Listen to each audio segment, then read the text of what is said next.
நம்ம சொல்றோமே ராகு தசை, கேது தசை, அதுக்கப்புறம் சனி பெயர்ச்சி, கொடிய பாவ வினைகள் இது அத்தனையும் அறுபட்டு போகும். ஒரு 6 சஷ்டி சஷ்டி திதிங்கிறது முருகப்பெருமானுக்கு 6 முகங்கள்.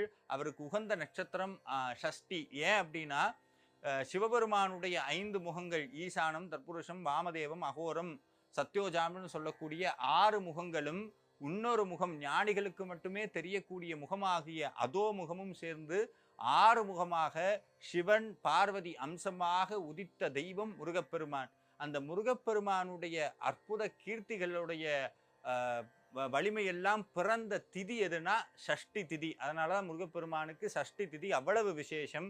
ஒரு சஷ்டிக்கு திருப்பரங்குன்றம் போய் அதுவும் அந்த வேலுக்கு அபிஷேகம் ஆகும் பொழுது இந்த வேல்மாறல் பதிகத்தை பாராயணம் செய்து பாருங்கள்.